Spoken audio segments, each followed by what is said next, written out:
O hindi lang daw siya ang sinaktan, kundi hinusgahan pa ang dating karelasyon ni Mitch.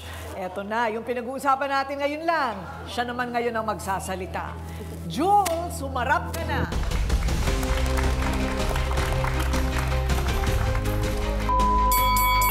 Oh, lagi kang ganyan eh. Bakit? Sa manugali mo. Nag-aalaga ako ng magulang ko kahit tomboy ako. Alam mo ba yun? Anong napapala niya sa'yo? Wala, di ba? Tanungin mo siya kung ano napapala niya sa akin. Kahit ako ganito, nagmamahal ako, nagmamalasakit ako sa kapwa ko. Nagmamahal ka dyan? Nagmamahal ka sa kanya? Anong maibigay mo sa kanya? Wala. Kahit na wala akong naibigay sa kanya, yung pagmamalasakit ko sa kanya. Alaga mo, nanay mo, yung anak mo. Natural eh, nanay ko nandiyan na yan eh. Hindi naman pwedeng iwanan ko yung nanay ko. Nanay ko yan eh, mahal na mahal kong nanay ko.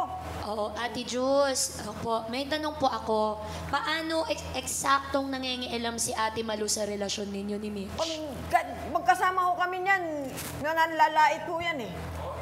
Anong mga sinasabi? Na ganito, wala siyang mapapala sa akin, ganito, ganyan.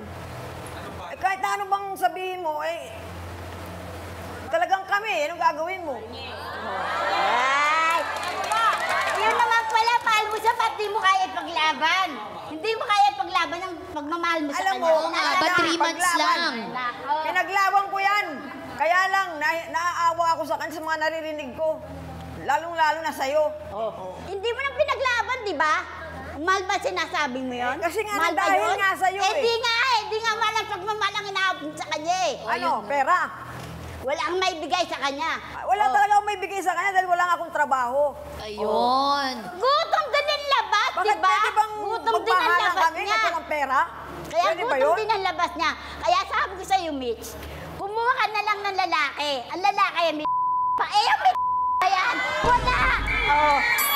Ganon? Para magkaroon ng anak si Mitch, kaya gusto ko magkaroon ng asawa. Sa kanya hindi pala. magkakanak. Oh. Magkaanak? Ayaw po. Ayaw naman pala eh. Ano yun? Ayaw mo. Kaya ito'y respetuhan na lang ito ng desisyon sa buhay. Di ba? Kahit nga sarili mong tunay na anak, kailangan pakawalan mo. Kung totoong minamahal mo, yan ay papakawalan mo. Yun. Lalo na ito, 40 na. O hindi ba? O.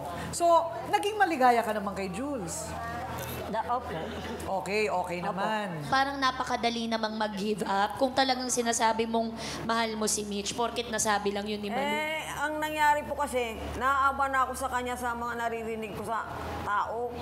Kaya hiniwalayan ko na lang siya. Ako na kung mismo kusang naghiwalay sa kanya. Wala ka kasi bibigay. Sige, eto na. Ayan na. Sa gitna ng akusasyon ng panghihimasok at panlalait, siya naman ang magsasabing concerned lang daw talaga itong si Malu. Joy, humarap ka na.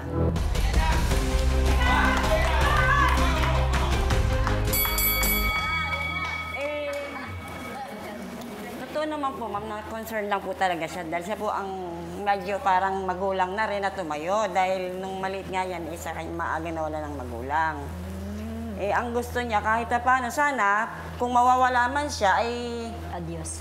At least, yung bata ay merong mapapag-iwanang mag-aalaga na sa batas ng tao, sa batas ng Diyos ay normal, hindi abnormal.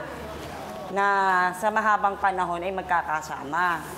Ewan ko kung bakit nga bang ito yung mga kakagulo-gulo sa mga ganyang usapin. Matatanda na ito. Opo. Pero ang gusto niya lang po talaga, maging lalaki po lang yung maging kasama sa buhay para